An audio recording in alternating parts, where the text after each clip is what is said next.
Bonsoir à toutes et à tous. La bibliothèque Gulbenkian de la Fondation Carlos Gulbenkian, délégation en France, est ravie d'accueillir ce soir une nouvelle rencontre dans le cadre du cycle des nouveaux carrefours de l'information. Nous remercions chaleureusement Véronique Miskic, marraine de ce cycle de conférences, qui est la modératrice du débat de ce soir, ainsi que l'Association des professionnels de l'information et de la documentation, la DBS, et l'École nationale supérieure des sciences de l'information et des bibliothèques, l'ENSIB, qui nous ont aidés à mettre en place cette série de conférences. Nous saluons également Muriel Amar, maître de conférence au pôle métier du livre de l'Université de Nanterre et directrice de la collection La Numérique, publiée aux presses de l'ENSIB, qui assiste à cette rencontre. Nous vous remercions toutes et tous d'être là ce soir et ceux qui viennent de se connecter pour assister à cet événement auquel vous pouvez participer à la fin des interventions en posant vos questions sur le chat de la plateforme Zoom. Cette présentation sera enregistrée et mise en ligne plus tard via le site de la Fondation Carlos Gulbenkian, délégation en France, et via nos réseaux sociaux. Nous avons le plaisir de rester avec vous jusqu'à 20 h pour parler des regards croisés sur les bibliothèques à l'international, en 3 continents où certains aspects et problématiques intéressant la profession de bibliothécaire y sont discutés. Et nous avons le plaisir d'accueillir dans cet espace virtuel de la bibliothèque Gulbenkian Bernard Dionne. Vous êtes professeur de sciences de l'information à l'école des bibliothécaires, archiviste et documentaliste de l'Université Cheikh Anta Diop de Dakar. Vous êtes également rédacteur en chef de la revue sénégalaise en sciences de l'information. Marie Desmartel, vous êtes professeure à l'école de bibliothéconomie et des sciences de l'information de Montréal, responsable de la publication Bibliothèque à l'international à manuel ouvert, publiée en 2020 par les éditions de l'École de bibliothéconomie et des sciences de l'information. Cécile Putou, vous êtes responsable de la mission marketing à la Bibliothèque des Sciences Po de Paris et coordinatrice de l'ouvrage Bibliothèque publique britannique contemporaine, autopsie des années de crise, paru aux presses de l'ENSIB en 2020, dont vous venez nous parler ce soir. Pour modérer le débat, comme nous avons annoncé en début de présentation, Véronique Miskic, consultante formatrice spécialisée en veille stratégique et management de l'information. Je vous laisse d'ores et déjà la parole et une fois de plus, un grand merci à tous. Merci Christina et bienvenue à toutes et tous pour ce nouveau carrefour de l'information qui se tient à nouveau en distanciel, non pour des raisons sanitaires cette fois, mais plutôt parce que deux de nos intervenants, et nous les remercions tout particulièrement de leur présence, deux de nos intervenants se trouvent à des milliers de kilomètres de la France. Parce que l'objectif de ce nouveau carrefour, c'est d'élargir nos regards sur des pratiques, des usages des bibliothèques dans différents pays, dans différentes cultures. C'est une problématique qui nous a semblé, Muriel Amar et moi-même, qui avons préparé cette session. Donc cette problématique nous a paru particulièrement importante, bien sûr en ces temps de crise mondialisée, mais aussi plus généralement par rapport à cette philosophie des carrefours de l'information qui ont été pensés comme des moments de réflexion sur des questions touchant au monde des bibliothèques en s'appuyant sur des publications récentes dans ce domaine. Alors ce nouveau carrefour de l'information va nous proposer de croiser des approches dans le cadre de ce qu'on pourrait appeler une bibliothéconomie internationale comparée qui pourrait prendre plusieurs formes. Un regard bilatéral entre la France et la Grande-Bretagne, ces bibliothèques de Grande-Bretagne qui nous ont été si longtemps présentées en exemple. On va voir ces questions de modèles, de contre-modèles, mais aussi un regard transversal à partir d'une pédagogie ouverte et d'une attention aux migrations, aux bibliothèques communautaires. Aussi un regard nord-sud sur notamment la question de l'éthique professionnelle et la liberté de faire circuler l'information. Et puis bien sûr, nous ne pouvions pas rester insensibles au drame ukrainien et nous évoquerons la dimension internationale de l'initiative bénévole qui s'appelle SUCHO, c'est un acronyme pour Saving Ukrainian Cultural Heritage Online. C'est une initiative qui a été lancée dès le mois de mars dernier pour répertorier et sauvegarder des sites internet d'institutions culturelles ukrainiennes afin de les préserver d'éventuelles cyberattaques et nous en dirons quelques mots. Donc, nous allons démarrer ces échanges qui s'annoncent passionnants. Donc, je vais sans plus attendre passer la parole à nos trois intervenants, hein, afin qu'ils se présentent et qu'ils nous présentent leur activité et leur dernière publication. On commence par vous, Bernard.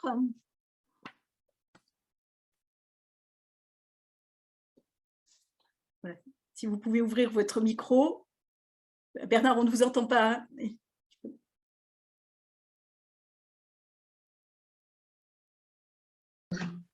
Je n'avais pas ouvert mon micro, désolé.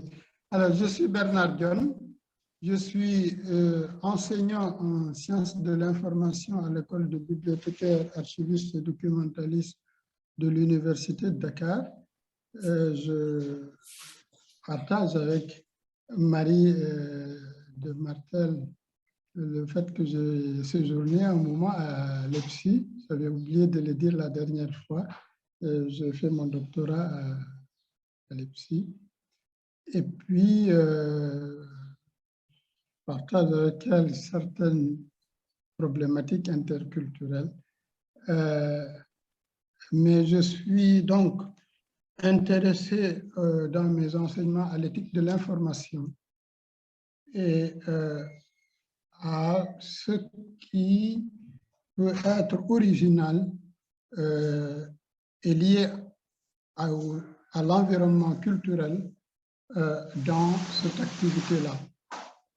Et c'est pour cela que nous avons lancé un laboratoire de recherche pour ressortir les aspects africains en sciences de l'information. Nous avons un certain nombre de problématiques et d'idées reçues que nous devons déconstruire. Je pense à l'idée d'une société orale. Je disais que nous avons un certain nombre d'activités aujourd'hui sur les manuscrits pour faire ressortir l'apport intellectuel de l'Afrique de l'Ouest, surtout aux sciences de l'information. Et c'est pour cela que nous avons, nous tentons de lancer la revue des sciences de l'information. Cette revue-là, l'objet de notre présentation. Nous voulons que cette revue-là puisse, tout en publiant des aspects internationaux, ressortir ce qu'il y a de spécifique dans les sociétés africaines en matière de sciences de l'information. C'est une toute jeune revue qui n'est pas encore partie. Nous avons un certain nombre de difficultés. Comme c'est une jeune revue non indexée, nous avons encore des problèmes pour que même nos collègues publient là-dedans, parce que quand vous publiez dans une revue jeune comme ça, qui n'a pas encore de notoriété, vous ne pouvez pas l'utiliser pour votre avancement. Et donc, nous avons des difficultés pour avoir des articles, mais nous osons espérer que l'intérêt que va susciter les thèmes que nous aborderons pourra faire vivre la revue. Je reviendrai un peu plus en détail sur les aspects qui m'intéressent comme l'éthique de l'information et la différence des valeurs, des systèmes de valeurs dans différentes cultures dans le reste du débat. Merci. Merci Bernard. Et effectivement, on reviendra sur ces questions, notamment d'éthique professionnelle. Cécile, vous êtes à Paris, plus près de nous. Je passe la parole pour nous présenter votre activité et votre ouvrage dont vous êtes coordinatrice. Merci Véronique. Donc effectivement, je travaille à Paris, mais j'ai travaillé dans 3 pays comme bibliothécaire. Donc c'est peut-être par ce petit tropisme international que j'ai eu la chance de coordonner un ouvrage effectivement sur la crise de la lecture publique en Grande-Bretagne, et donc de coordonner un collectif vraiment intéressant de conservateurs, de collègues bibliothécaires français qui ont fait des synthèses un peu théoriques, mais aussi, ce qui est encore plus intéressant, de collègues britanniques bibliothécaires, auteurs, membres de collectifs ou d'associations, même une documentariste qu'on a pu interviewer pour certains, d'autres ont eux-mêmes rédigé des contributions. Et donc, je suis venue parler de cet ouvrage et ma plus-value, la raison de ma présence, c'est que moi, à Sciences Po, donc à la bibliothèque de Sciences Po à Paris, je m'occupe des enquêtes et aussi de l'évaluation et analyser comment l'évolution d'un réseau de lecture publique aussi grand, aussi illustre que celui de la Grande-Bretagne peut être appréhendé aussi à la fois sur le sens de ce qu'est une bibliothèque au XXIe siècle, de son caractère contemporain ou au contraire obsolète, et quel indicateur on utilise, quel est le prisme avec lequel on observe l'activité des bibliothèques et comment on peut, d'une façon ou d'une autre, soit valoriser ces établissements au travers de leur impact sur l'ensemble des populations, de quartiers, de la société, ou au contraire, je reviendrai là-dessus tout à l'heure, d'un point de vue très gestionnaire, en utilisant des indicateurs quantitatifs qui peuvent, surtout après le Covid, on le sait, on assiste à une déperdition importante de la fréquentation en cours de reconstruction.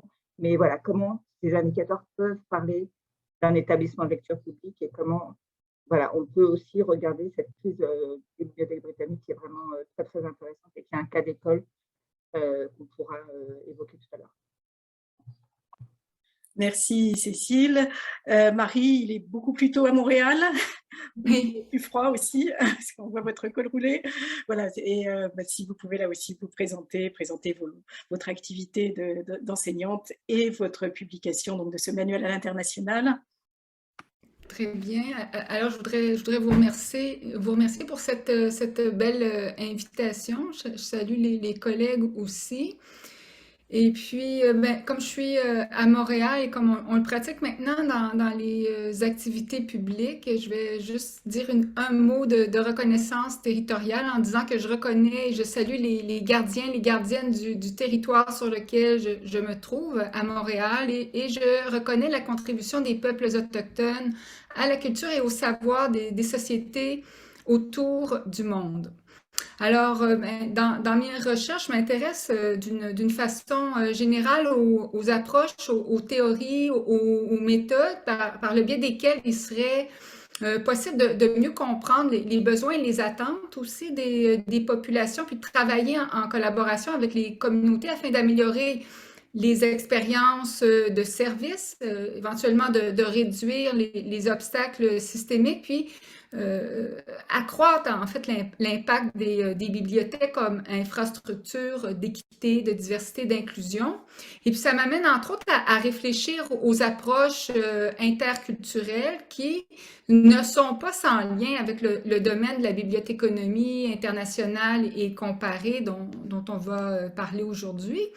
Alors, d'abord, pour situer l'ouvrage Bibliothèque à l'international, disons que à l'EPSI, il y a 7 cours obligatoires, dont celui d'introduction à la bibliothéconomie que j'enseigne et qui comprend parmi les objectifs d'apprentissage, l'objectif d'apprendre à décrire l'écosystème des bibliothèques au plan local, national, international, en termes de modèles de services, de politique publique aussi, et puis en termes de normes, de valeurs. Alors, dans une perspective internationale, mais déjà, dès le premier cours, je présente aux étudiants le programme IFLA-ONU des objectifs de développement durable comme politique publique structurante pour les bibliothèques, qui fournit des objectifs aux bibliothèques, mais aussi pour eux et elles comme futurs professionnels.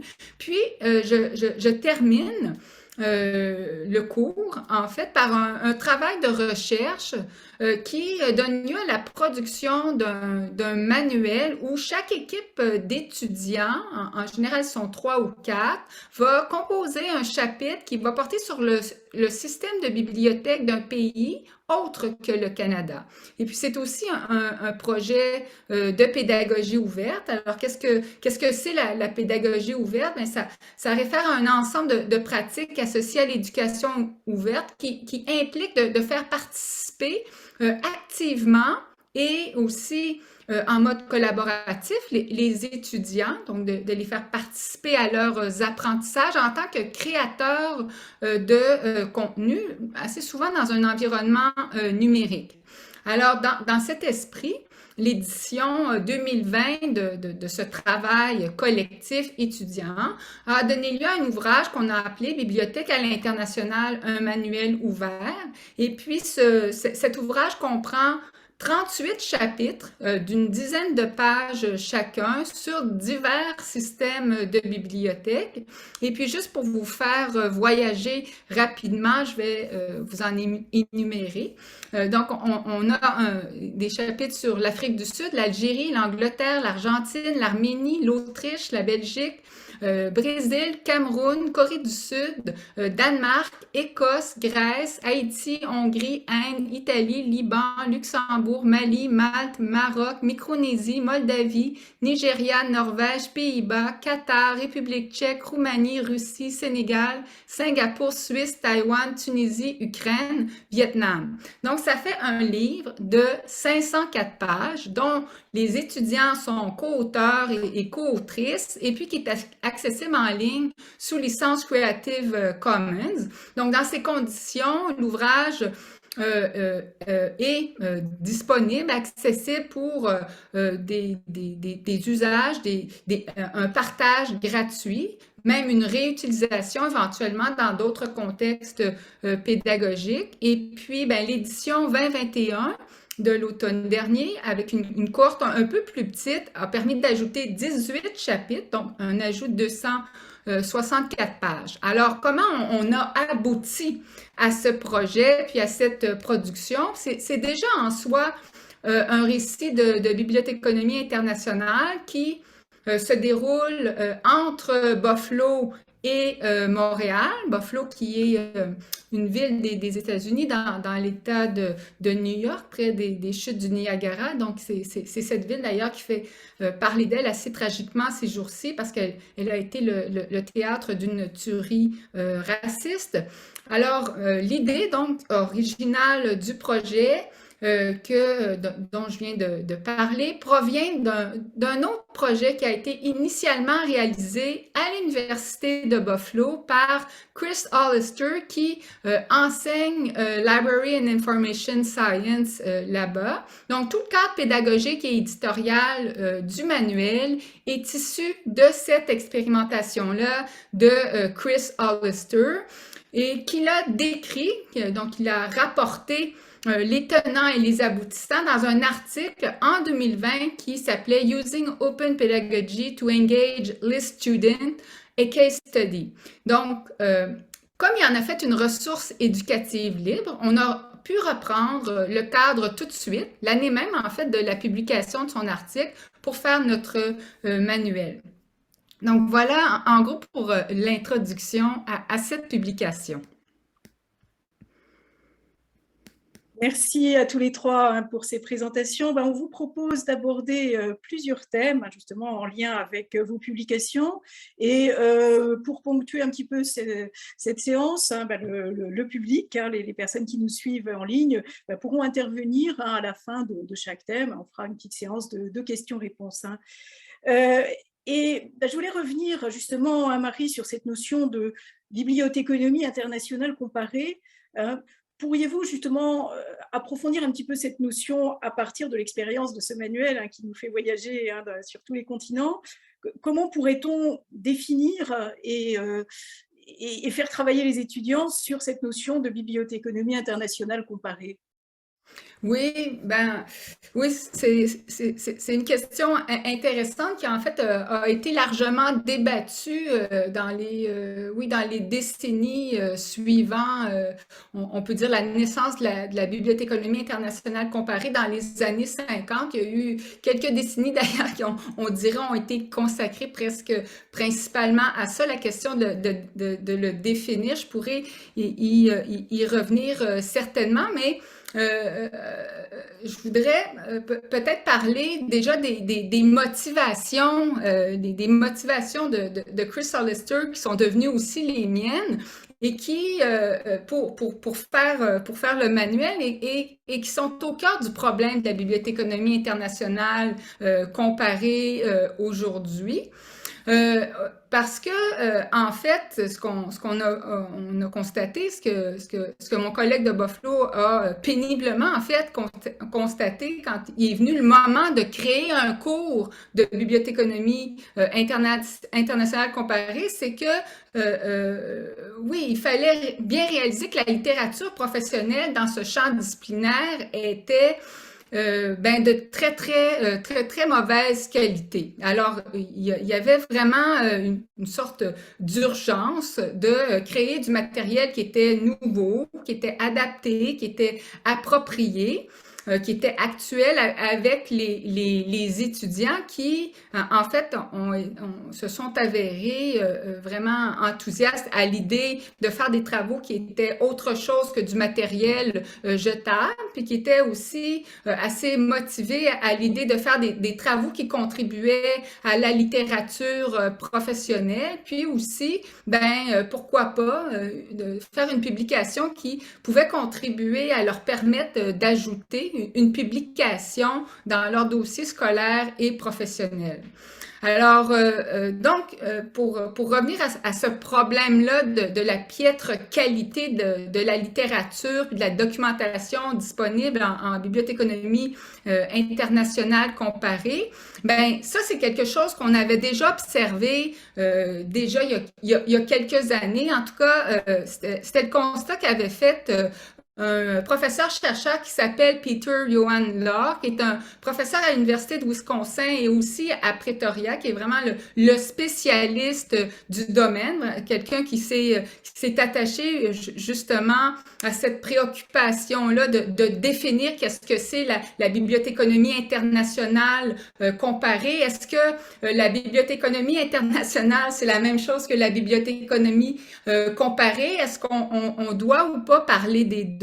Et puis, sa façon à lui, en fait, de résoudre cette discussion sémantique sur cette sous-discipline-là, c'est de dire, la bibliothéconomie comparée est davantage de l'ordre d'une discipline universitaire académique, alors que la bibliothéconomie internationale correspond plus aux travaux qui sont faits dans l'ordre pratique concernant notamment les relations internationales qui vont se mettre en place dans le milieu des bibliothèques au sujet de certains thèmes, mais le destin de l'un ou de l'autre sont liés. Donc, on a intérêt à parler d'un seul tenant de bibliothéconomie internationale comparée parce que très souvent, ce qui va se faire au niveau pratique va servir pour la recherche et inversement, les résultats qu'on aura en bibliothéconomie comparée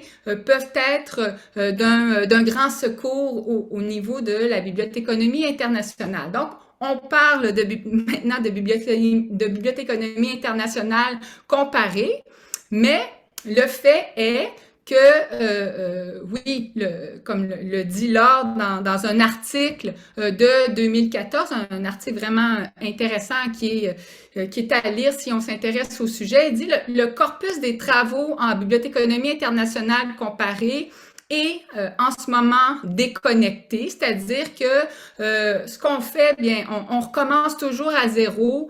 Les recherches ne capitalisent pas sur la production de connaissances antérieures, notamment méthodologiques dans le secteur. Puis pourtant, il s'est fait des choses, comme je le disais tout à l'heure, depuis la naissance de cette discipline dans les années 50. Il y a un matériel qui est riche et rigoureux, mais on ne le convoque pas quand on reprend les travaux. Puis, mais surtout, c'était en fait le problème principal du point de vue pédagogique. La production scientifique n'est pas en mesure de contribuer actuellement aux bases théoriques de la bibliothéconomie, malgré l'importance qu'on imagine dans le contexte global actuel ça pourrait avoir.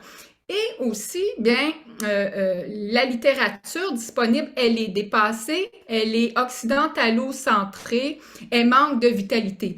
Donc, tout ça, c'est les constats que Laure fait sur la bibliothéconomie internationale comparée aujourd'hui. Donc, il porte vraiment un jugement qui est lapidaire sur le matériel disponible. Donc, c'est vraiment pour cette raison, pour répondre aux problèmes pressants du manque de ressources pédagogiques, que à Buffalo comme à Montréal, ben il est apparu vraiment pertinent, si on veut, de se pourvoir de quelque chose pour en parler, quelque chose pour ouvrir une conversation avec les étudiants. Puis comme il s'agissait d'une ressource éducative libre qui a été faite à Buffalo, ben, on a repris le modèle en modifiant un peu par rapport au contexte, mais en même temps, on n'a pas tant que ça modifié, en fait, la proposition initiale. Moi, j'ai privilégié une approche par équipe, mais j'ai essentiellement repris les mêmes rubriques que mon collègue, c'est-à-dire le profil du pays, l'histoire des bibliothèques, les types de bibliothèques, donc nationales, publiques, scolaires, universitaires, spécialisées. Une rubrique aussi sur le cadre éducatif en sciences de l'information et des bibliothèques, les associations de bibliothèques, le cadre législatif aussi, puis une section pour aborder des informations complémentaires ou des particularités. Évidemment, bon, on s'attendait à ce que l'ensemble de cette recherche soit appuyé sur des sources de qualité, puis le tout était versé dans un document collaboratif, un Google Doc pour l'occasion, et bon, l'édition finale de l'œuvre incombait, si on veut, solidairement aux étudiants.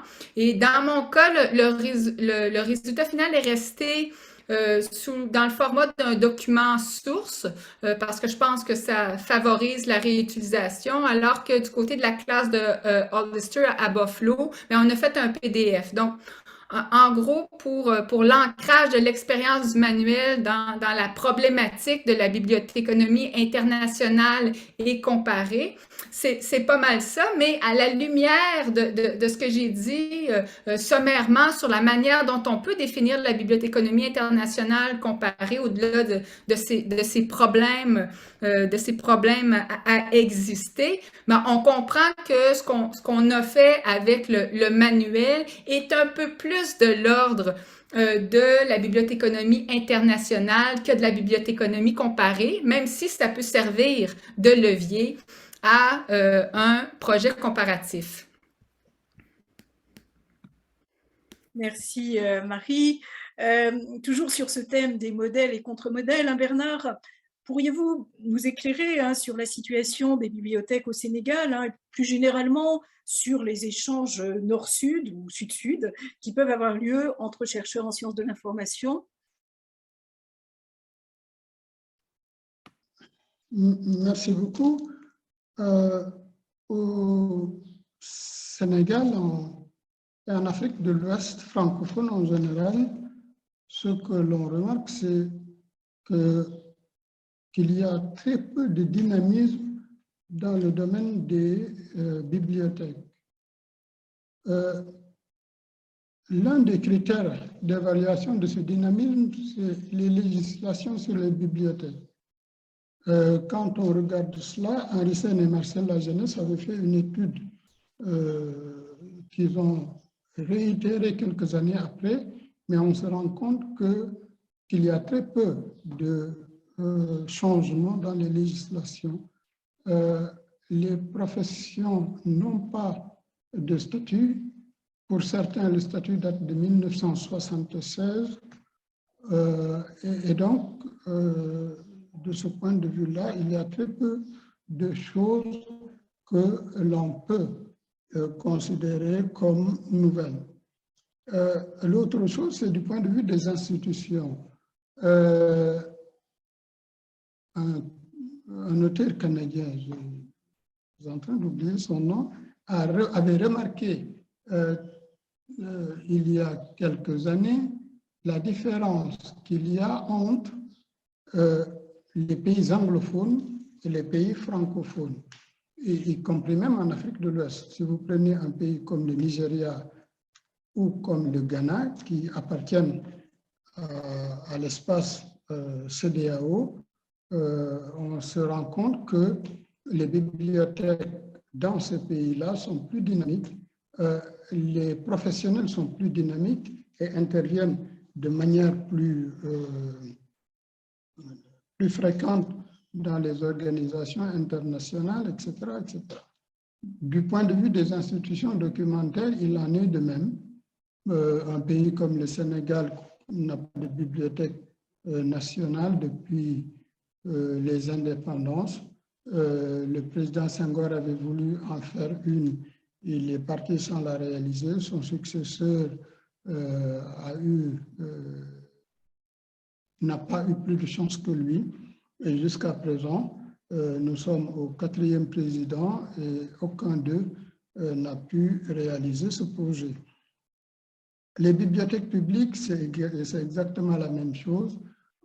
Aux indépendances, ce sont les centres culturels étrangers qui avaient occupé le terrain.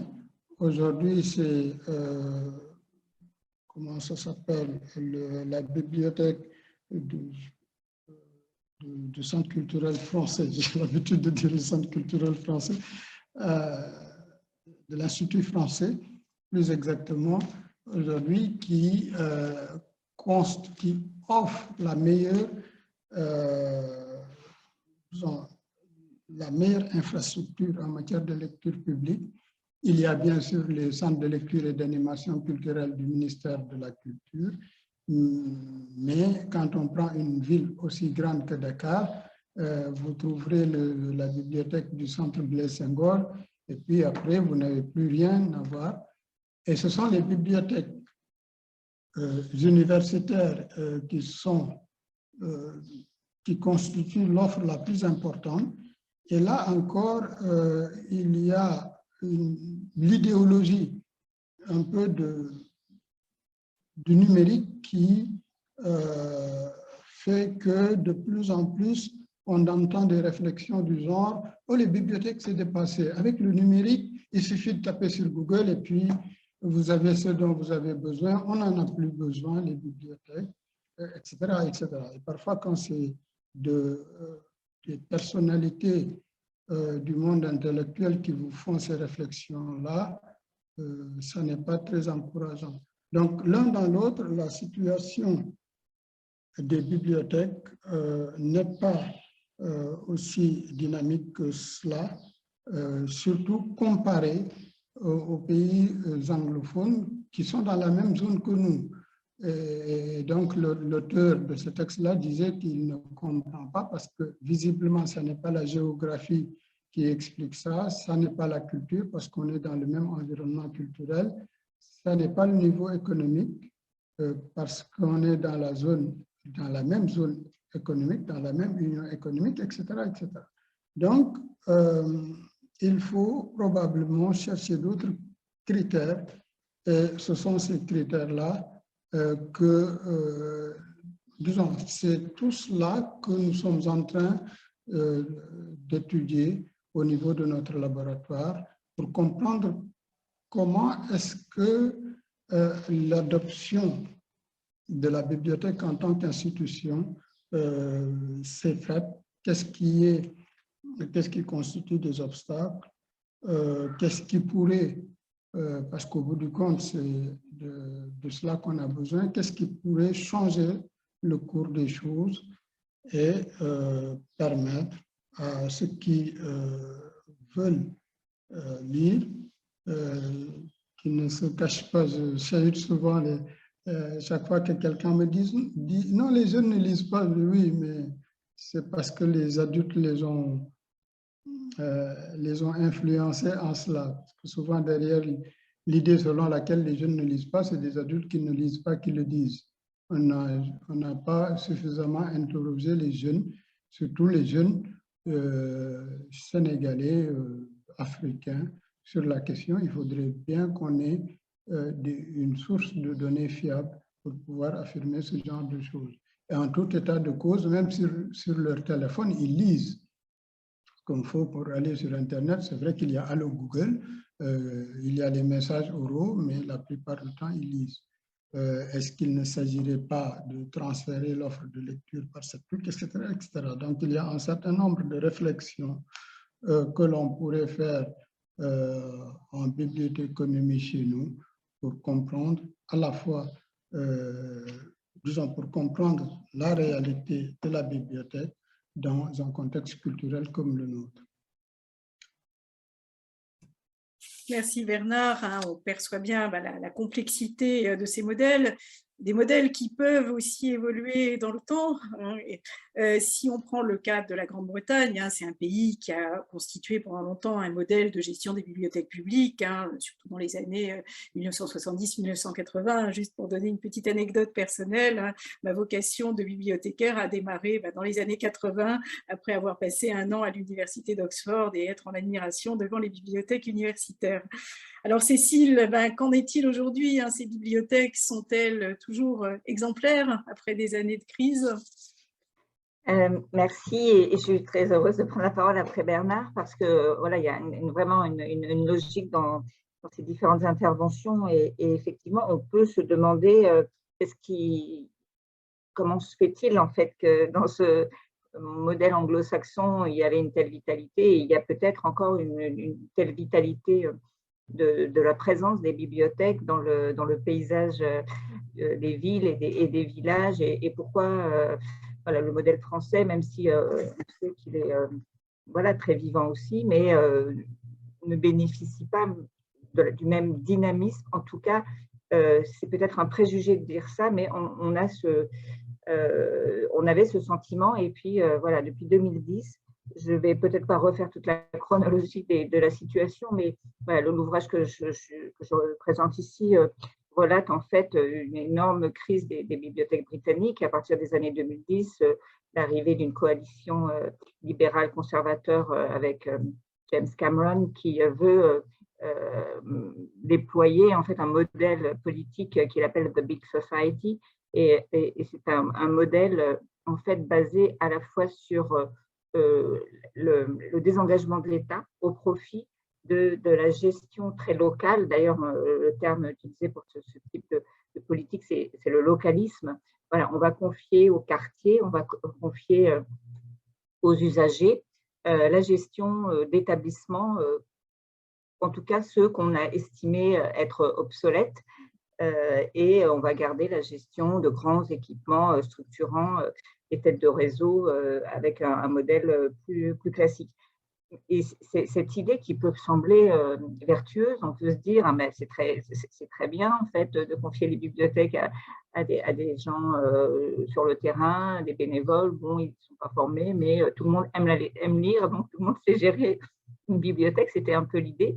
Et on voit que voilà, de fil en aiguille, il y a eu un détricotage très important en fait de ce réseau qui était, comme vous le dites Véronique, vraiment un exemple, en tout cas en France, et une situation qui est assez catastrophique et qui, donc on parle de 800 bibliothèques qui auraient fermé depuis les années 2010. Enfin, les chiffres sont controversés, mais en tout cas, ce qu'on voit, c'est qu'il y a plus de 20% des bibliothèques et du budget alloué aux bibliothèques et qui a disparu dans cette période. On voit par contre que toute la question et toute la polémique et la réflexion qu'on peut avoir aussi bien dans ce que disait Marie tout à l'heure ou Bernard, c'est finalement qu'est-ce qui fait une bibliothèque, et comment on appréhende l'objet bibliothèque et comment on justifie de sa présence. C'est ce que je disais tout à l'heure un peu en introduction avec ce qui était un peu le discours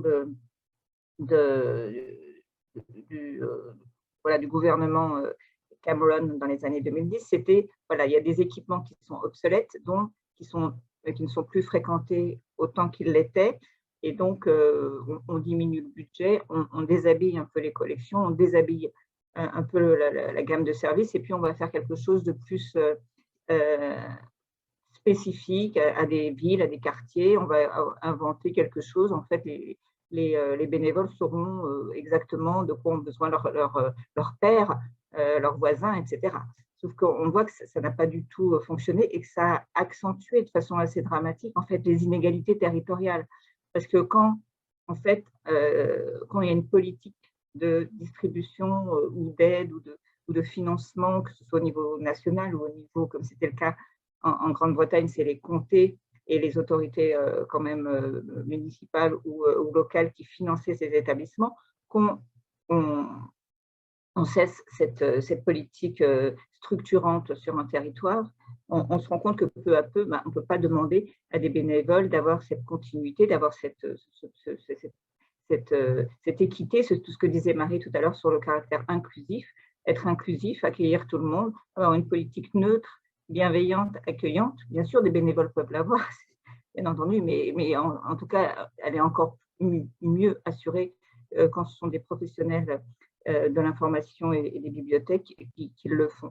Et donc, au bout du compte, qu'est-ce qu'on voit, c'est qu'il y a eu vraiment beaucoup de bibliothèques ont été confiées à des gestions associatives et dans les quartiers où on avait un vivier de bénévoles qualifiés, anciens enseignants, ingénieurs ou je ne sais pas quoi, ou qui voulaient s'investir sur le long terme parce qu'ils avaient une retraite ou une pension suffisamment importante pour s'investir dans la gestion de cette bibliothèque associative. Ça a pu marcher et ça marche encore pour certaines. Par contre, dans des quartiers plus défavorisés où les gens avaient plus de difficultés pour vivre au quotidien, le bénévolat était très aléatoire et des gens ont pu, voilà, il y a eu un turnover important et au bout du compte, donc là je parle un peu de généralité, hein, les chiffres sont présentés dans l'ouvrage. Donc ces quartiers défavorisés ont eu une sorte de double peine, quoi. Donc du coup, la bibliothèque était gérée par des associations et au bout d'un certain temps, les bibliothèques ont fermé. Donc ce modèle, est-ce qu'il est en reconstruction après le Covid? Moi, je n'ai pas suffisamment d'informations. J'ai regardé un peu ce que disait la presse britannique et effectivement, il y a eu, comme en France, hein, une énorme chute de la fréquentation, des emprunts, etc. Mais en même temps, un énorme besoin de bibliothèque qui s'est exprimé parce que la bibliothèque, c'est quand même le lieu gratuit, ouvert et le plus accueillant, le plus neutre et le plus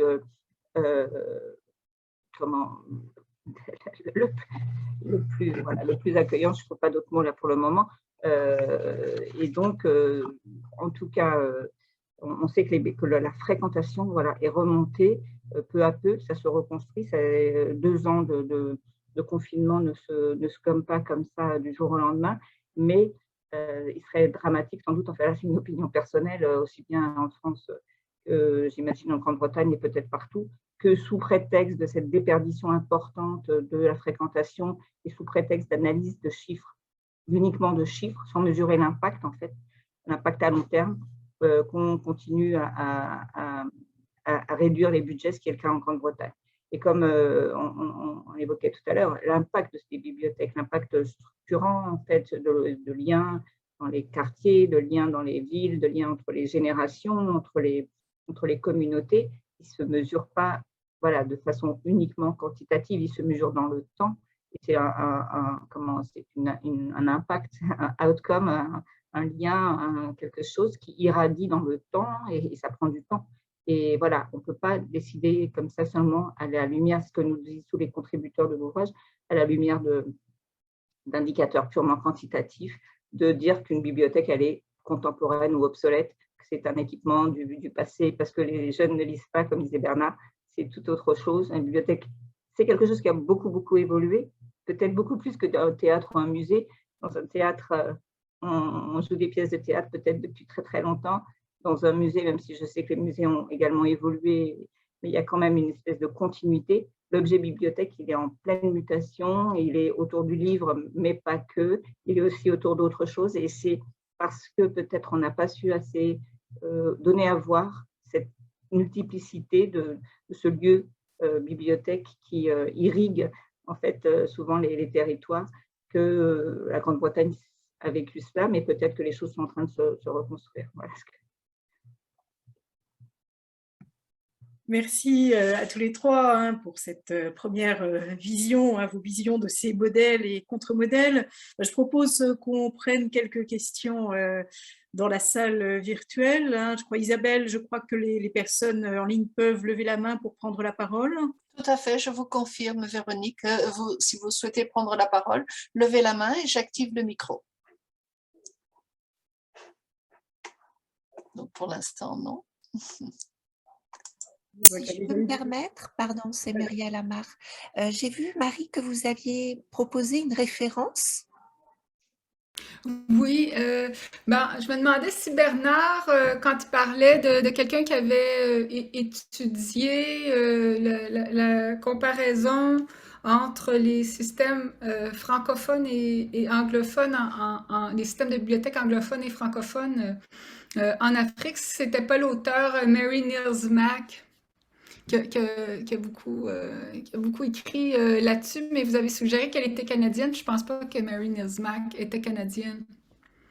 Non, Est-ce non, que non, ça n'est pas, j'oserais pas confondre Marina Smack avec quelqu'un d'autre. Non, non, elle a écrit le texte de référence en histoire sur l'histoire des bibliothèques au Sénégal. C'est le texte que nous utilisons jusqu'à présent. C'est l'une des études la plus complète. Et puis, pour une autre raison, c'est un Canadien qui avait visité la CEDEAO, les États de la CEDEAO. Je retrouverai le truc parce que j'ai mis la référence sur un des articles que je suis en train de préparer. C'est un Canadien, c'est un monsieur et c'est un Canadien.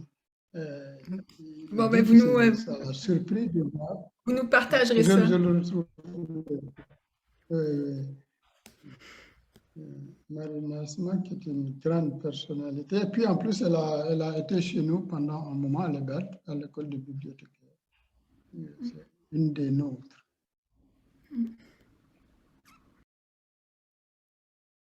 Est-ce qu'il y a des questions, des remarques ou des mises en relation, Je vois le message de Stéphanie Marius là, qui travaille sur ce projet concernant les collections patrimoniales d'Afrique subsaharienne francophone.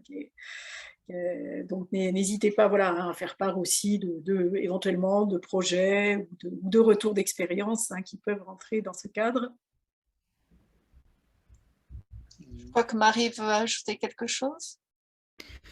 Ouais, en fait, je voulais peut-être suggérer que tout à l'heure, quand je rapportais le constat qu'avaient fait des auteurs comme Laure sur en fait la décroissance progressive de la recherche en matière de bibliothéconomie internationale et comparer, faut certainement voir l'ouvrage de Cécile comme une contribution qui va à l'encontre de ce constat-là, en tout cas qui aujourd'hui s'inscrit tout à fait dans un effort pour redynamiser ce domaine. Donc, c'est certainement une contribution très heureuse à cet égard-là. Merci. Je crois que nous avons une demande de monsieur de Maher Slouma. Si on peut ouvrir le micro. Ouais. Oui, merci beaucoup donc, pour cet événement, en fait, pour tous les intervenants, de nous avoir donné ces regards croisés sur les bibliothèques à l'international. Et donc, ma question, en fait, est adressée à tous les intervenants, justement pour savoir quelles sont les mutations actuelles dont il a été question tout à l'heure. En fait, je pense que c'est Marie qui a parlé que les bibliothèques sont en pleine transformation. Donc, c'était de savoir quelles sont les transformations actuelles, en tout cas, que vous croisez en fait dans vos travaux. Et la deuxième question, c'est de savoir quelles sont les pratiques aussi, justement, les différentes pratiques que vous pouvez en fait nous donner à travers vos expériences aussi, et les différents territoires qui vous représentez, notamment quand vous parlez des jeunes. Merci beaucoup.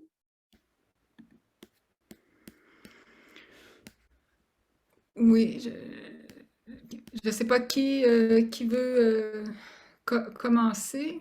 En fait, allez-y, vous avez la parole.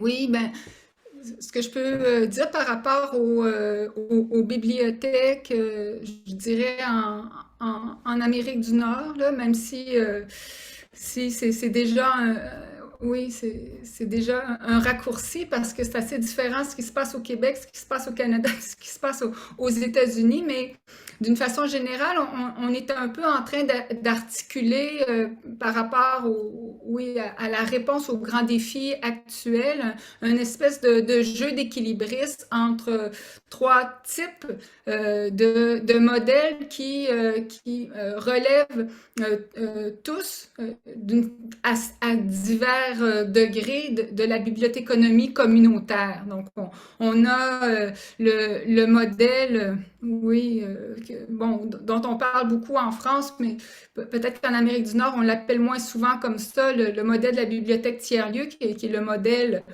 en fait, plus sociologique là, de la bibliothèque comme lieu de production de capital social qui va créer des liens entre les gens et créer des ponts aussi entre les communautés. On a le modèle également bon, se décline un peu différemment au Canada puis aux États-Unis, mais qui est le modèle qu'on appelle des community-led libraries, donc des bibliothèques dirigées par la communauté qui, oui, a son pendant. On en retrouve aussi oui, du côté des bibliothèques britanniques, il y a toute une grande tradition aussi du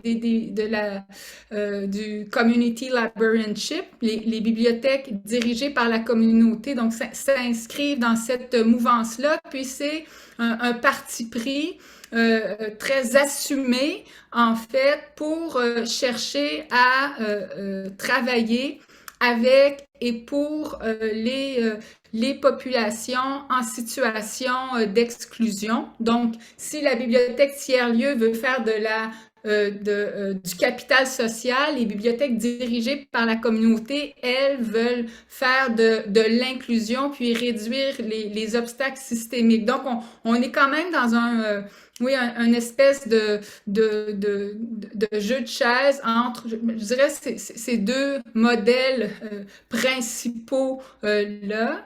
Il y en a d'autres aussi qui sont plus orientés sur une base managériale avec l'idée d'améliorer les services par le biais du UX ou du design thinking, etc.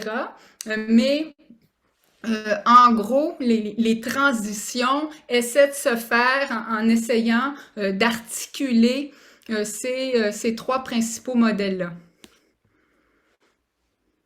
Bernard, Cécile, vous vouliez rajouter Moi, je veux bien rajouter quelque chose qui est un peu en dehors de notre sujet aujourd'hui, mais donc il se trouve que je travaille dans une bibliothèque académique, on dirait, ou universitaire, et moi, ce qui me frappe vraiment de façon voilà, très forte, c'est que je vois que la bibliothèque, et j'ai l'impression que dans certaines bibliothèques municipales ou de lecture publique, c'est également le cas, la bibliothèque comme lieu est devenue quelque chose de très, très important.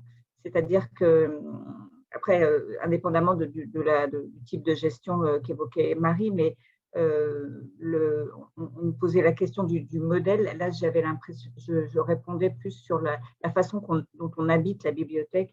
Et je trouve qu'il y a un vrai basculement, je ne sais pas si avec le nouveau millénaire, en fait, d'une bibliothèque qui était vraiment un lieu de stock, en fait, où on allait chercher voilà, de la lecture ou des CD dans les années peut-être 90, etc., et où on allait effectivement, on restait peu, et maintenant, en fait, on assiste à quelque chose d'assez magique, et donc moi, je fais pas mal d'enquêtes dans ma bibliothèque, et on n'arrive pas vraiment à capter ce qui attire tant les jeunes étudiants, mais je crois qu'en bibliothèque municipale, c'est aussi le cas.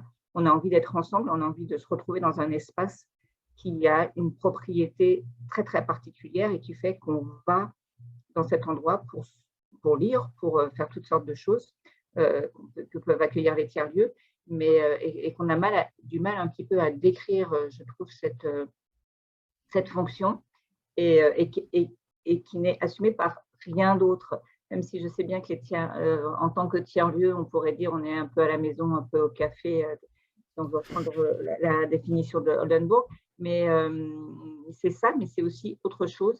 Et pour les étudiants, c'est vraiment, après la grande solitude des années Covid, le grand stress en fait qu'ils ont connu, un besoin très très fort en fait d'être ensemble, pour travailler ensemble, et comme si les cerveaux se saturés de numérique, saturés de téléphone, se retrouvaient dans un espace voilà, un peu monacal, où les cerveaux se mettent à…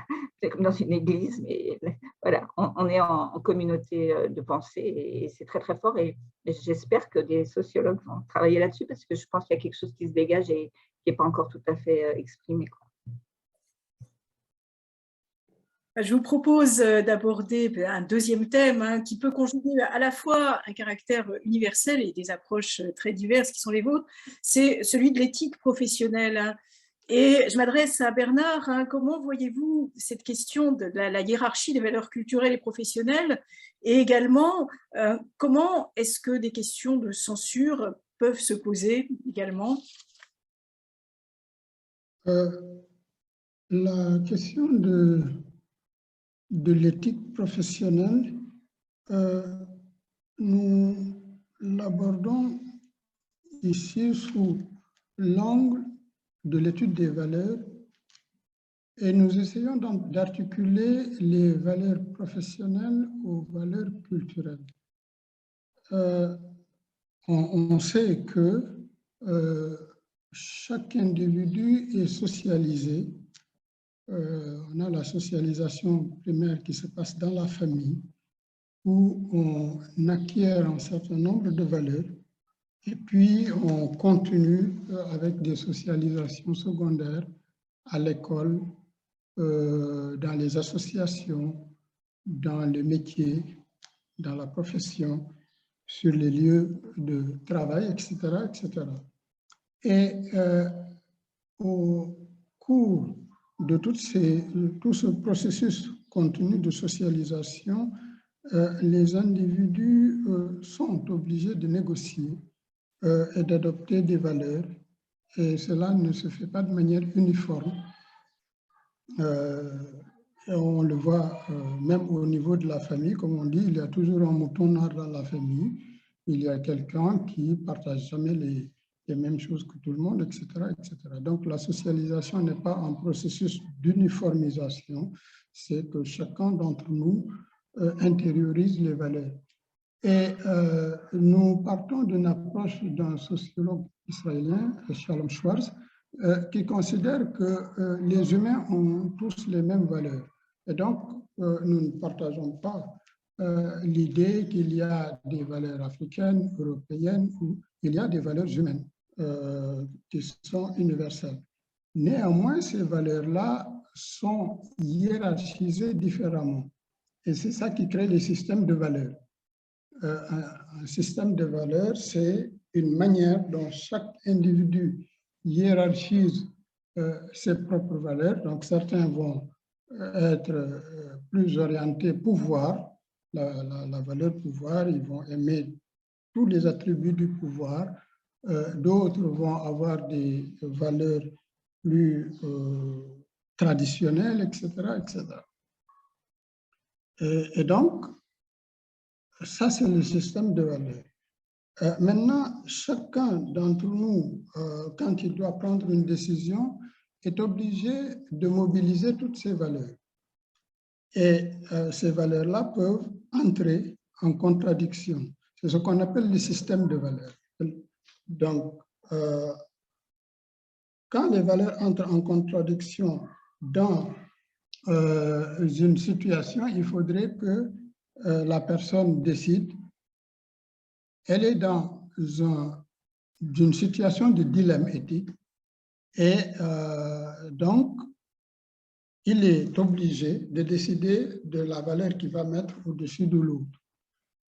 Et c'est ce qui arrive, par exemple, quand on considère une valeurs professionnelles comme la liberté intellectuelle, on se rend compte que sur des questions religieuses, par exemple un ouvrage qui est jugé blasphématoire, le bibliothécaire a à choisir entre la valeur professionnelle qui est la liberté intellectuelle et s'il s'agit du contexte culturel dans lequel nous vivons, une forte propension à adhérer à des valeurs traditionnelles qui sont d'une certaine façon des valeurs dominantes.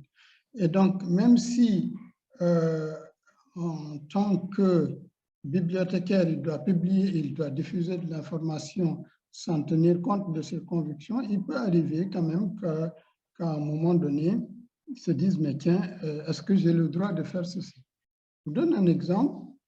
Quand dans une des études que j'avais faites, j'ai interviewé quelqu'un qui parlait du changement de religion. Et puis qui dit, bon, dans sa religion, il est interdit que quelqu'un change de religion et que cela est blâmable. Et donc, il fait une exposition sur un auteur et puis, donc, il monte ses panneaux, il cherche de la documentation et puis, à un moment donné, il tombe sur cette information-là concernant l'auteur qu'il devait présenter. Et il me dit, ben, après, je me demandais si j'avais le droit de publier dans mon exposition une information comme celle-là, etc., etc. Et puis, vous avez comme ça d'autres exemples sur les réseaux sociaux. Quelqu'un m'a dit, ben, écoutez, moi j'ai défendu la liberté intellectuelle jusqu'à ce que ma fille atteigne l'adolescence et que je l'ai trouvé en train de consulter un site qui ne me convenait pas. Et donc j'ai mis des filtres sur mes ordinateurs, sur le portable et sur le desktop pour qu'il n'y accède plus. Mais ça peut être beaucoup plus politique que cela quand on évoque, par exemple, les valeurs religieuses qui sont considérées par Schwartz dans le pôle tradition. On a au Sénégal, par exemple, un certain nombre d'associations, Mbangati, Jamra, qui s'occupent de défendre les vertus, les valeurs africaines et qui luttent contre un certain nombre de questions. Je pense pour rester dans l'actualité, à la question de l'homophobie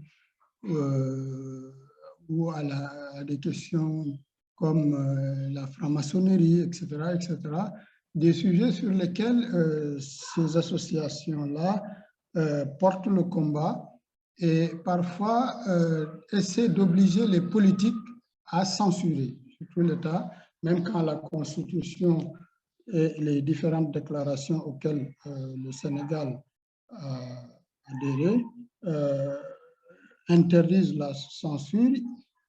Ces associations-là ont réussi, par exemple, à faire censurer au moins 2 livres. Salman Rushdie avait été censuré, et puis c'est le plus ancien. Assez récemment, on a eu des cas où les discussions étaient assez fortes sur des sujets sensibles comme celui-là. Pour rester dans l'actualité, on a notre concitoyen qui est au Paris Saint-Germain qui a soulevé une énorme polémique, etc., pour dire que les gens ont des valeurs culturelles d'abord, et quand ils doivent se positionner, même dans le domaine professionnel, souvent, ils font référence à leur background culturel et que donc les valeurs, et ça, d'autres études l'avaient déjà montré, on sait que la manière dont les bibliothécaires Européens, Américains hiérarchisent leurs valeurs n'est pas identique à la manière dont les bibliothécaires ukrainiens ou russes, en tout cas, le font. Et j'ai montré effectivement qu'au niveau africain, effectivement, la liberté intellectuelle ne venait pas en première position dans la hiérarchie des valeurs des bibliothécaires. Donc, l'un dans l'autre, quand on fait un code d'éthique, parfois pour faire passer certaines idées, il faut, à mon avis, tenir compte du contexte culturel et tenir compte du fait que les valeurs qu'ont les personnes ne changent pas aussi rapidement. Les valeurs sont des croyances durables. Et elles changent, mais elles changent sur la longue durée. Et donc, de ce point de vue-là, on ne peut pas changer brutalement le système de valeurs d'un groupe culturel. Et donc, du point de vue des associations professionnelles, il y a un travail d'information à faire, etc. Donc, ce sont sur ces questions-là que nous travaillons depuis un moment. Sur la question des données personnelles, on commence également à percevoir un certain nombre de différences qui sont liées au fait que parfois également les gens ne sont pas sensibles aux enjeux qui se posent à l'heure où ils sont sur les réseaux sociaux. Et on a énormément de problèmes qui sont liés à ça. Voilà. Je pourrais ajouter des choses et puis éventuellement répondre à des questions dans la suite de la discussion. Merci. Justement, je voulais rebondir sur la question des bibliothèques en Grande-Bretagne. Cécile, quid de l'éthique professionnelle et des valeurs à l'heure de fermeture massive? Donc, en fait, nous avons effectivement contacté un certain nombre de professionnels, dont Yann Anstis, qui a participé à l'ouvrage et qui a eu, j'allais dire, la bonne idée, mais c'est au-delà d'une idée, c'est le projet très ambitieux et finalement qui a été extrêmement important de recenser, en fait, dès le début de la crise. Il a créé un site qui s'appelle Public Library News, et dans lequel, au début, il a, j'allais dire innocemment, il ne savait pas que la crise allait prendre une telle ampleur, collecter des données, collecter des comptes rendus et aussi collecter finalement des statistiques sur les fermetures. Et finalement, il a été le seul à avoir cette continuité de l'observation. Et donc, c'est vrai que c'est important aussi, d'être de façon très triviale et très voilà, au ras des pâquerettes, de juste compter. Voilà, il y a une bibliothèque qui ferme, il y en a une deuxième, il y en a une troisième, et à un moment donné, on arrive à 300, etc. Et ce recensement qu'il a fait de façon très rigoureuse et systématique a fait qu'il nous disait récemment, on a eu justement avec Muriel un échange avec lui, qu'il est devenu un des sites, en fait, sa base de données, son site est devenu un des sites les plus consultés pour avoir des nouvelles des bibliothèques, et ça a permis la mobilisation des communautés, la mobilisation des usagers, et voilà, par rapport à… Je ne sais pas trop comment raccrocher ça à votre question, mais en fait, ce qui est vraiment aussi assez édifiant, et peut-être un exemple pour nous, c'est que aussi bien le grand public, les usagers des bibliothèques se sont fortement mobilisés et ont pu quelquefois freiner ou faire changer d'avis à la marge quand même, malheureusement. Mais en tout cas, il y a eu un très grand écho de démobilisation. Et au-delà du grand public, et là aussi, c'est quelque chose, moi, je trouve qui est assez impressionnant, parce que ce n'est pas vraiment le cas en France, c'est que des personnalités du monde du spectacle, des écrivains, mais donc, eux ont peut-être plus de raisons de se mobiliser, mais aussi toutes sortes de personnalités se sont mobilisées et ont écrit, et toutes ces mobilisations participent à l'image des bibliothèques et si on veut reprendre le terme valeur, mais là dans son sens très marketing, la valeur des bibliothèques, c'est aussi parce que des gens qui ont un fort écho dans différentes générations, dans différents cadres, se mobilisent pour elles. Et quand on sait que, bon là en ligne, je vais moi aussi perdre tous mes moyens et je ne me souviens plus des noms, mais voilà, des grands auteurs, des grandes personnalités se mobilisent, et bien tout d'un coup, l'image de la bibliothèque qui est désirable par ces personnalités, parce que des écrivains comme Zadie Smith, c'est vraiment à mouiller sa chemise, a pris la défense des bibliothèques, et tout d'un coup, ça a un impact quand même important. Et en France, voilà, on n'a pas beaucoup d'exemples, mais peut-être qu'on manque de cette mobilisation, n'existe pas, parce que tout simplement, nos bibliothèques sont moins en péril. Voilà ce que je voulais dire. Voilà. Après, il y a toute une question aussi autour des valeurs, c'est-à-dire autour de comment on qualifie, j'en ai déjà parlé tout à l'heure, comment on qualifie la bibliothèque et selon quel prisme, selon quelle valeur on la définit, et à partir de cette définition, comment on la soutient ou comment on la supprime. Et donc, la question, je trouve, voilà, les mots ont une importance, les images ont une importance, les manières de représenter les services publics, les objets est important. Et tout ça, ça participe à une culture commune et au fait qu'on se mobilise ou pas pour des valeurs pour lesquelles dont on est fier et pour lesquelles on veut se mobiliser. Voilà, la dernière chose que je voulais dire, c'était le bouquin dans la collection La Numérique, c'était l'idée de Muriel qui en est responsable, avait comme idée aussi de la numérique, c'était collecter des traces numériques. Et là, on a beaucoup aussi regardé les commentaires qui étaient déposés sur les articles concernant les bibliothèques dans The Guardian. Et vous savez que le Guardian, c'est vraiment aussi un quotidien qui est extraordinaire et qui a une rubrique bibliothèque qui est très, très riche. Et il y avait pour certains articles 300, 400 commentaires, et pas que des professionnels, toutes sortes de gens, voilà. Et donc, on voit que, bon, c'est pas du tout sur le même axe que ce que disait Bernard, hein, c'est un autre sujet, mais la valeur bibliothèque, elle mobilise, et parce que tout le monde s'implique, et c'est pas quelque chose caché pour les pauvres gens qui ont rien dans leur maison, et des pauvres écoliers qui n'ont pas, non, c'est un bien commun, c'est à tout le monde. Et c'est ce qui fait société. Donc, ça, c'est très édifiant et c'est très précieux d'avoir ce modèle anglais qui est quand même toujours vivant.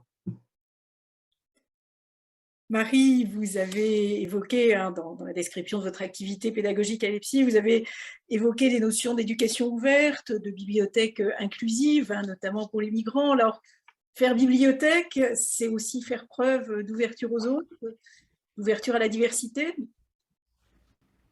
Oui, oui, effectivement, on parle beaucoup de bibliothèques inclusives aujourd'hui, d'inclusion, en tout cas au Canada, d'inclusion des publics issus de l'immigration. On parle de mettre en place des nouveaux services pour les publics issus de l'immigration. On parle aussi souvent, dans le meilleur des cas, de participation de ces publics, donc de penser à de nouveaux services avec eux. Mais il faut aussi parler de développer une sorte de précompétence critique et éthique, d'une sorte de savoir-être, d'une attitude de care, puis la méthode, la pratique réflexive interculturelle, dont je vais parler brièvement, comme méthode de réflexion sur l'action, puis qu'on peut apprendre aussi en faisant justement de la bibliothéconomie internationale comparée, comme l'expérience du manuel le démontre. On peut apprendre par ce biais-là à en faire, puis ça peut s'appliquer ensuite dans le cadre de toute rencontre ou de toute situation interculturelle en bibliothèque, en enrichissant notre regard sur la diversité puis la complexité des trajectoires migratoires. Mais en même temps, je ne voudrais pas laisser penser qu'on peut venir à bout de tous les obstacles systémiques simplement en changeant de regard, mais par exemple, si on considère les retombées de cette expérience du manuel, qui est une expérience en éducation ouverte, on constate que le manuel a permis non seulement de produire des données actuelles sur le système de bibliothèque, mais aussi le fait que ce soit un manuel ouvert a ajouté au registre potentiel des comparaisons en démultipliant les points de référence et les perspectives. D'abord, c'est pas seulement, par exemple, 3 à 4 étudiants qui découvraient une autre manière de faire des bibliothèques ou de pratiquer la bibliothéconomie qui soit propre à un pays, mais c'est chacun qui, grâce au travail de toutes les équipes, en découvrait 37 autres. Si je prends l'exemple de la cohorte de 2020. Et ensuite de ça, le fait que ce soit un manuel ouvert, bien, ça permettait aussi d'ouvrir la production à l'examen par les pairs étudiants, mais aussi aux autres enseignants ou chercheurs qui pouvaient éventuellement commenter le contenu produit. Par exemple, j'ai un collègue qui a trouvé le manuel, l'a fait suivre à un autre collègue retraité qui enseignait jadis la bibliothéconomie internationale comparée, ce que j'ignorais jusqu'alors, puis je l'ai invité à commenter à son tour, puis il m'a écrit en fait au sujet de cette initiative-là. Donc, il faut voir aussi que même le choix des pays dans les équipes, dans plusieurs cas, a été fait en fonction de la présence d'un étudiant étranger dans l'équipe qui jouait le rôle d'expert culturel et linguistique. L'ouverture, ça permet aussi de soumettre le produit final à l'attention de la communauté internationale pour la révision éventuellement par d'autres lecteurs et lectrices experts qui sont issus de ces systèmes de bibliothèques. Donc, d'une façon générale, on peut dire que cette ouverture-là, cette diversité de points de vue qui sont légitimés en cours de route, ben, vont contribuer à relativiser ses propres repères quand on appartient au groupe dominant qui correspond à la situation de la majorité des étudiants du groupe. Ça permet aussi d'instaurer au fond, au moins en termes d'attitude, une forme d'humilité culturelle par rapport à cette position occidentalo-centrée dont on parlait tout à l'heure, puis qu'on déplorait généralement en matière de bibliothéconomie internationale. Par ailleurs, dans le cadre de ce cours-là, on aborde, ben, dans le cours d'introduction à la bibliothéconomie, j'entends, on aborde aussi des questions d'épistémologie professionnelle à travers la question comment on apprend en tant que professionnel, comment apprend un ou une professionnelle dans la foulée des travaux de Donald Schoen sur la pratique réflexive. Puis les étudiants sont invités, donc, au-delà du travail en équipe, pour faire le manuel, à mener aussi une démarche individuelle de pratique réflexive sous forme d'un mini-carnet où ils vont décrire leur démarche, leurs rencontres, leurs chocs culturels, sont invités à quelque sorte analyser leur propre dimension culturelle en pratiquant un exercice d'auto-documentation, de centration, puis de décentration en se tournant vers ces autres expériences, en explicitant les pratiques différenciées, les autres schèmes, en prenant conscience aussi des parcours socio-historiques alternatifs la recherche leur permet en fait de réaliser. Et puis, j'invite les étudiants à s'interroger sur ce que ces constats-là sont susceptibles de changer dans l'action, dans leur pratique professionnelle, dans leur rencontre avec des publics issus de ces différents pays, dans les institutions où ils sont appelés à travailler, que ce soit en bibliothèque universitaire avec les étudiants étrangers ou en bibliothèque publique dans l'accueil dans l'accueil des migrants. Donc, oui, c'est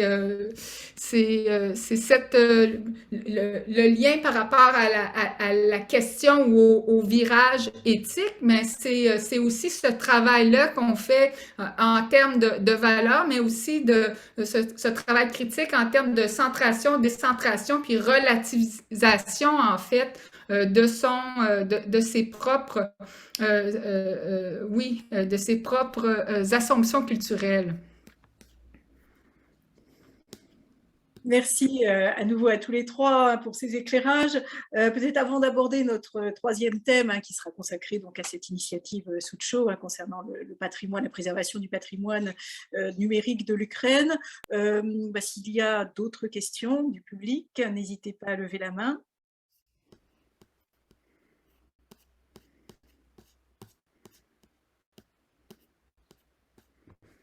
Non, pas de questions. Je vous propose, parce que malheureusement le temps tourne, je vous propose d'enchaîner directement sur notre troisième et dernier thème, donc cette initiative désignée par l'acronyme Soucho, parce que l'actualité internationale nous rappelle que la guerre se déroule également sur le terrain de l'information et de la culture.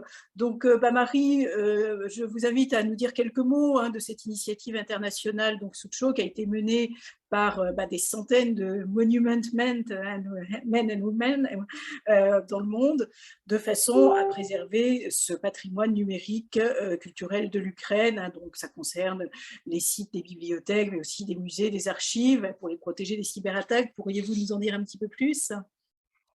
Oui, je vais vous dire un peu ce que j'en sais en fait jusqu'à ce jour. Il y a évidemment beaucoup d'informations qui est disponible en ligne. Déjà, Soucho, c'est un acronyme pour Saving Ukrainian Cultural Heritage Online. Et puis, en français, on pourrait traduire Sauvons l'héritage culturel ukrainien. Puis, comme vous l'avez bien dit, ça regroupe en fait des différents types de professionnels reliés généralement au patrimoine culturel, des bibliothécaires, des archivistes, des gens en programmation. Il y a aussi beaucoup d'universitaires qui sont derrière ça, puis qui se sont, engagés dans cette volonté, en fait, de rescaper les sites, le contenu numérique, les données, qui sont reliés au patrimoine culturel ukrainien, parce que la guerre qui se déroule en Ukraine, en fait, c'est une menace vraiment considérable, vitale pour le patrimoine culturel de ce pays-là. Puis le risque est réel que soit détruit de façon irréversible. Les sources historiques, le patrimoine de cette nation. Alors, il y a eu au mois de février un appel qui a été lancé par le Conseil international des musées pour faire appel à la société civile ukrainienne afin qu'elle se mobilise pour protéger les collections des musées locaux.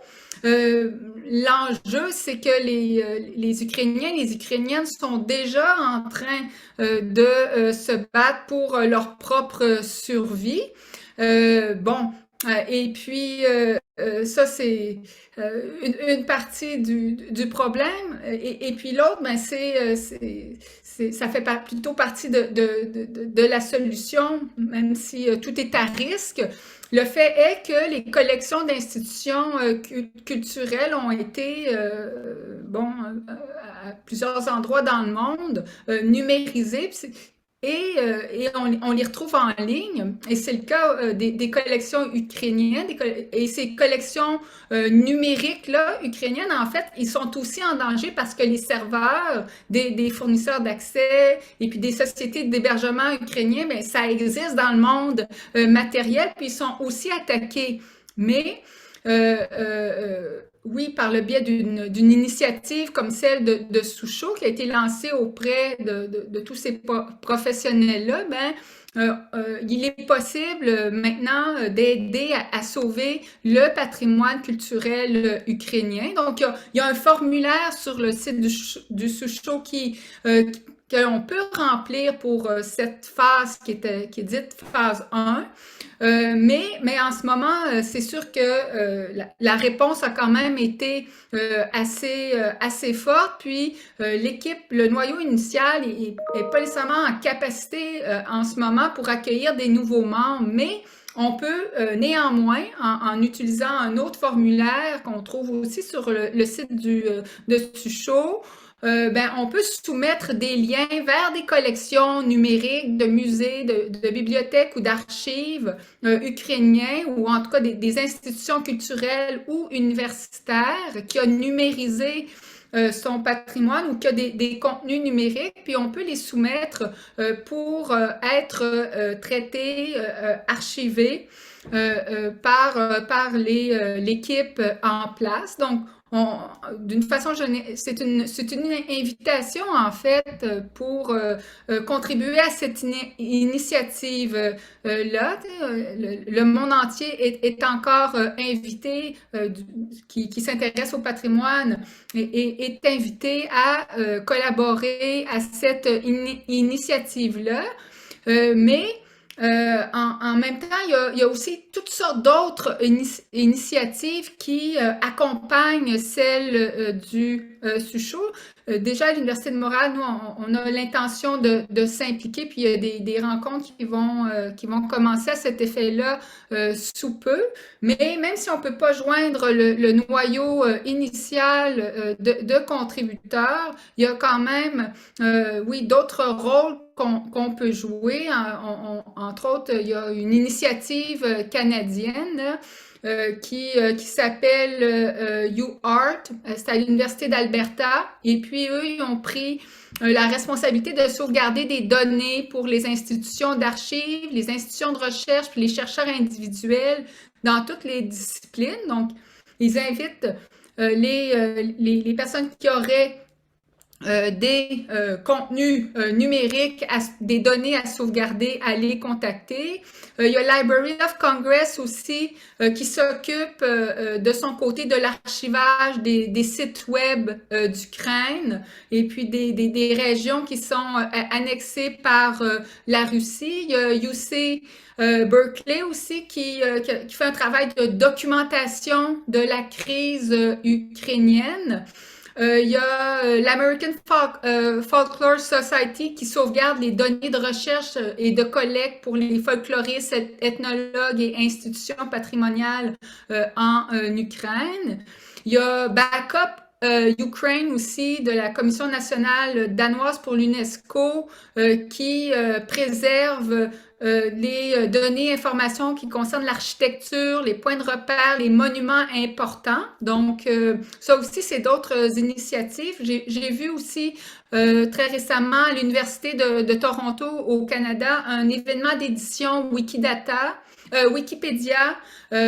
sur le patrimoine, la culture ukrainienne à valoriser. Donc, on invitait les étudiants, la communauté universitaire, mais même les publics à se joindre à un noyau d'éditeurs pour les former à l'édition Wikipédia, puis à les amener à éditer, traduire des articles sur Wikipédia qui seraient liés à la culture, au patrimoine ukrainien.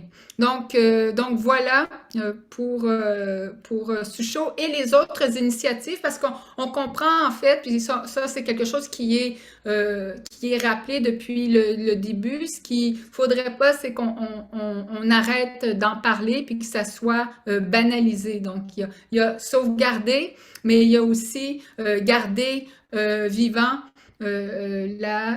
oui, et puis oui, garder vivant la conversation sur les événements en Ukraine. Bernard, Cécile, des réactions face à cette initiative? À part applaudir effectivement la très forte mobilisation qu'on a essayé de suivre également.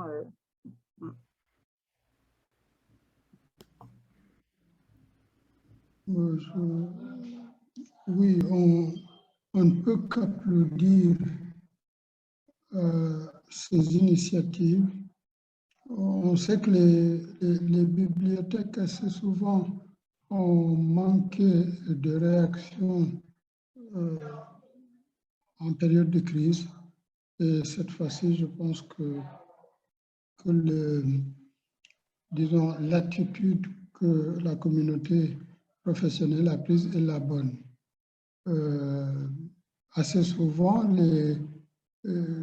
Je me souviens en Guinée-Bissau, quand il y a eu la guerre, le quartier général de l'armée sénégalaise, c'était la Bibliothèque nationale de Guinée-Bissau. Et les militaires ne se souciaient pas, ou les archives nationales, je ne sais plus, et les militaires ne se souciaient pas vraiment du patrimoine qu'il y avait là. Et dans d'autres contextes, on a vu qu'au Mali, quand même, la réaction avait été bonne quand les djihadistes ont commencé à vouloir détruire les manuscrits de Tombouctou, les manuscrits maliens en général. Et un certain nombre de manuels ont été sauvés. Et je pense qu'on devrait, c'est vrai qu'il y a le bouclier bleu, il y a beaucoup d'associations qui s'occupent de ces questions-là. Mais comme l'a dit Marie, il y a surtout cet aspect communication. Il ne faut vraiment pas qu'on banalise une situation comme celle-là. Et il faudrait qu'on en tire également beaucoup de leçons parce que, je me répète là, en situation de crise, c'est vrai qu'il y a les humains qui souffrent énormément, mais la perte de patrimoine est une souffrance tout aussi forte. Et de ce point de vue-là, les institutions de patrimoine et le patrimoine en général méritent d'être sauvegardés. Je ne connaissais pas l'initiative, c'est quand on en a parlé que j'ai commencé à regarder sur Internet ce qu'il en était. Et je pense que je poursuivrai mon information là-dessus. Merci beaucoup. Merci à vous. Je ne sais pas s'il y a des réactions dans le public sur cette initiative Sud-Chaud ou des demandes de précision. Il y a, dans ce qu'on a pu voir, bon, il y a encore assez peu de participation d'universitaires ou de professionnels français dans les bibliothèques ou les archives, mais bon, justement l'objectif aussi, pourquoi on a souhaité évoquer cette initiative, peut-être pour mieux la faire connaître en France, pour la relayer, parce que les participants viennent quand même pour l'instant beaucoup du monde anglo-saxon, mais voilà, je crois que c'est vraiment, là aussi, il y a quelque chose d'universel dans cette volonté de préserver et de faire vivre, continuer à faire vivre cette culture qui doit rester vivante au-delà des guerres et des difficultés qui peuvent se présenter. Je crois que ce sera le mot de la fin. Je voulais vous adresser à nouveau un immense merci à tous les trois pour votre participation, pour ces échanges transcontinentaux qui ont été extrêmement riches. Je voulais remercier à nouveau la délégation française de la Fondation Gulbenkian, donc Isabelle de Barros et Christina Costa, qui nous ont accompagnés et qui ont mis à contribution tous les moyens matériels de la Fondation Gulbenkian. Merci à ma complice Muriel Amar pour la préparation de cette session et merci au public, merci de votre écoute. Nous vous donnons rendez-vous à la rentrée pour une nouvelle session de ces carrefours en présentiel, j'espère, qu'on pourra renouer avec voilà, justement là aussi la vraie vie, le présentiel, et on vous donnera bien sûr tous les détails via les différents canaux. Merci encore et très bonne soirée. Merci beaucoup. Merci beaucoup. Merci beaucoup. Marie. Au revoir. Au revoir. Merci beaucoup à tous les intervenants pour ce débat si riche et formateur qui a mis l'accent sur la place des bibliothèques dans le contexte culturel des différents pays évoqués et surtout le plan d'action que les bibliothèques ont en ce moment et qui peuvent apporter à la crise et au patrimoine ukrainien. On ne peut terminer sans évoquer l'excellente organisation de ces rencontres des carrefours de l'information par Véronique Misguich et Muriel Amar et tous leurs invités. Nous vous remercions tous pour votre participation, questions, commentaires, ainsi que notre collègue Isabelle Bartsch. Nous espérons vous retrouver bientôt, comme a dit Véronique, pour un prochain carrefour de l'information à la rentrée, cette fois-ci en présentiel. Un grand merci à tous et très très bonne soirée. Merci. Merci.